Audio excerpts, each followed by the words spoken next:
County government is huge. It is a big organization. What changes do you see in organizational leadership coming for the county? So that's one that I would love to be able to predict everything. I certainly can't. I do know that, like in my companies and every company I've worked for, as you start to evolve, you see the need for a much more diverse workforce. And that diversity is gender, it's racial, it's ethnic, it's generational. Yeah. There's a cascading impact because when you have that much more diversity, you also have to manage in a very different way. Different people with different needs and motivational, like what's going to motivate these people. So that's probably the most important thing that I see. The other thing to keep in mind, and we need to say this more often, is when you're hiring this position of county executive, you're not hiring one person, you are hiring an administration. And we have lots of amazing county employees who have been serving wonderfully, but are nearing the end of their term.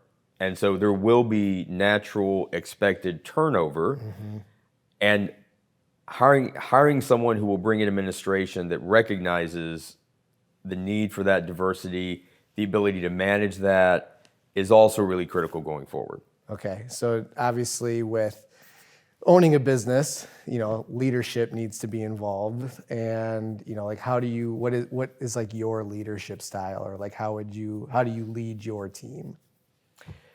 I think the most important thing you can do is create a culture of empowerment that's matched up with a culture of accountability. Sure. And I believe when people work for you, if you build up loyalty, I believe that they want to do great things. And your job is to make sure they've got the resources they need, whatever training they need, if there's additional mentoring, and then get out of their way. Yeah. And that's something I've become great at. I was not always great at that. I remember definitely times maybe 20 years ago where when I was first having big teams, and I remember walking through hallways, and if I would see someone that worked for me, like, what are they doing? What's going on in there? Why am I not in there? What are you doing? And then over time you realize you change that to what are the other things you can exclude me from so that I can do really my job of supporting you. I don't need to be in that room. I need to make sure that your obstacles have been removed, that you have the skills that you need, and you have my backing to do what you need to do, but I don't have to be in that room. Yeah. I'm a big believer in there's a book called The E-Myth, the entrepreneurial myth, and it talks just about that, where you kind of go through these stages of technician, manager, entrepreneur, and the entrepreneur is the guy that moves out of the way and just oversees everything, and everyone else is running the little parts of the business that need to happen, and they're basically there for support and to figure out how do they go on to the next level, how do they grow the business. So that's really cool to hear. So now with that leadership style and kind of moving out of the way and what you've learned that way, how do you feel like you would push that into the county executive position? Like what would be the goal from a leadership position for the county executive position? Yeah, well, first and foremost, that the most important thing that we can say is that, it's kind of in the name. County executive requires an executive, not like a career politician. And there are most definitely aspects that may not align completely between what you do in the, in the private sector to running a municipality. But I do believe, for instance, being someone who is ridiculously focused on data and making data-driven decisions.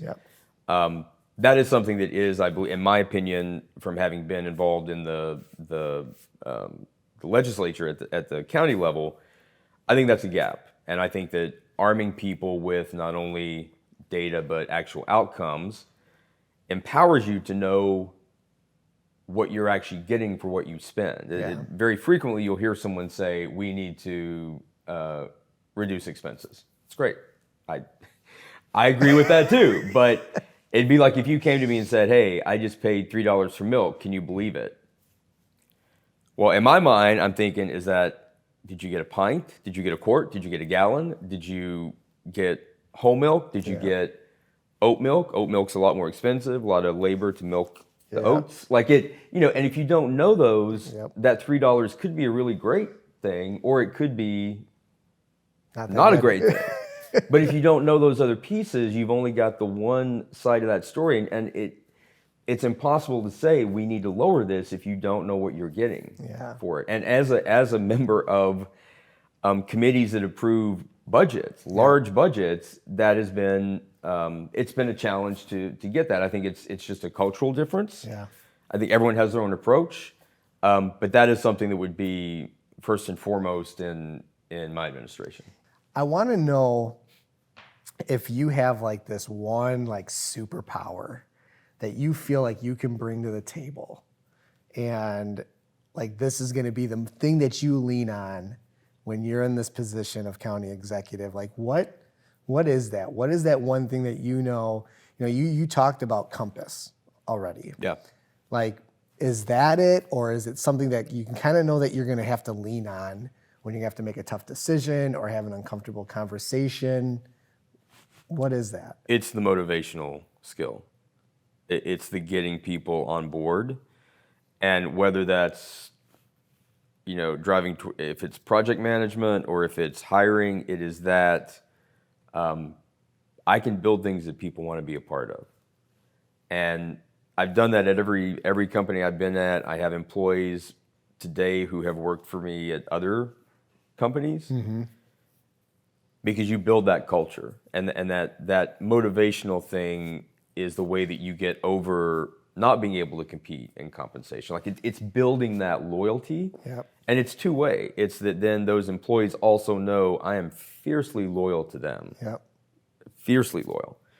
And I think that ability to be that influence is probably the superpower. I don't know if it's. I couldn't tell you if it was something that is inherent, if it was something that developed over time. Yeah. I don't know. I know the empowerment thing is definitely something I developed over time. I did not have that initially, but I do. Looking back at everything and all the pathways I've been on, I feel like that being able to motivate and drive towards success through that motivation and contagious motivation is probably that superpower. It seems like it comes natural.